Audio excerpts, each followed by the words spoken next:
नमस्कार, कृषी वसंतमध्ये आपलं स्वागत आहे. मित्रांनो, आज आपण जीवाणू संवर्धक या महत्त्वाच्या विषयावर चर्चा करणार आहोत. आपल्याला माहीत आहे की आपल्या जे जमिनी आहेत यापूर्वी अतिशय सुपीक होत्या, परंतु रासायनिक खतांचा अतिवापर व सेंद्रिय कंपोस्ट खताचा कमी वापर यामुळे आपल्या जीवाणू या कडक झालेले आहेत. उदाहरणार्थ, आपण भरघोस रासायनिक खत आपल्या पिकाला जमिनीला देत असतो, परंतु रासायनिक खत दिल्यानंतर जे रासायनिक खत आपण जमिनीला देतो, पिकाला देतो, ते मुळापर्यंत पोहोचत नाहीत. म्हणजे आपण जे रासायनिक खतासाठी पैसे खर्च करतो तो पैसा आपला हा बऱ्याच प्रमाणात वाया जातो. तर आपण जेव्हा DAPची बॅग देतो जमिनीमध्ये, जवळपास एक DAPच्या बॅगची किंमत आपल्याला माहीत आहे की 1,500च्या आसपास बॅग आहे. तर आपण जर खत दिल्यानंतर ते पिकाला मिळत नसेल, मुळाला मिळत नसेल, कमी प्रमाणात मिळत असेल, तर ते आपलं नुकसान आहे. तर त्याचं मुख्य कारण काय माहीत आहे का?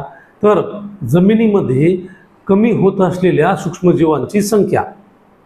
तर ही सूक्ष्मजीवांची संख्या कशी वाढवायची, सूक्ष्मजीव म्हणजे काय, हे आपण थोडक्यात चर्चा करूया.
रायझोबियम जर आपण बीजप्रक्रिया केली तर त्याचा काय फायदा होतो?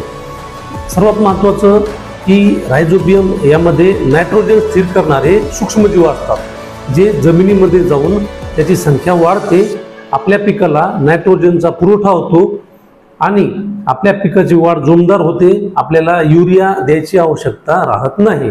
यामुळे हे बीजप्रक्रिया करणं आवश्यक आहे.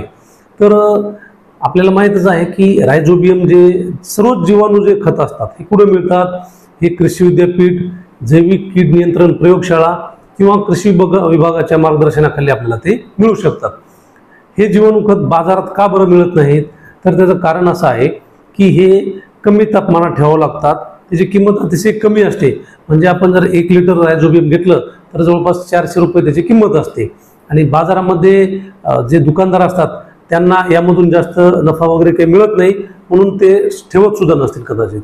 तर आपल्याला दुसरं जे जीवाणू संवर्धक आहे ते आहे स्फुरद विरघळणारे जीवाणू, ज्याला आपण म्हणतो PSB.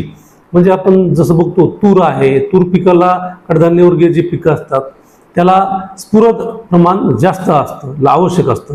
त्यासाठी आपल्याला PSB या जीवाणू संवर्धकाची बीज प्रक्रिया करायची असते.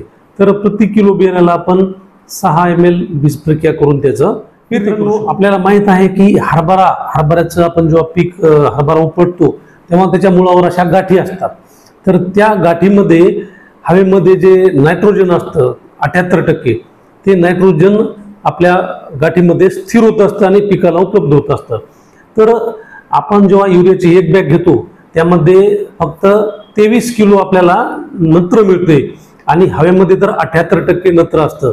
तर हे जे फ्रीमध्ये जे नत्र निसर्गाने दिलेलं आहे हे आपल्याला पिकाला उपलब्ध करून देण्याचं काम हे नत्र स्थिर करणारे जीवाणू करत असतात. म्हणून नत्र स्थिर करणारे जे रायझोबियम आहे, ॲझोस्पिरिलियम आहे, या जीवाणू संवर्धकाची बीज प्रक्रिया जर आपण केली तर आपल्याला पिकाला युरिया द्यायची आवश्यकता पडत नाही, नत्राचा पुरवठा होतो आणि आपल्याला उत्पादनामध्ये वाढ होते.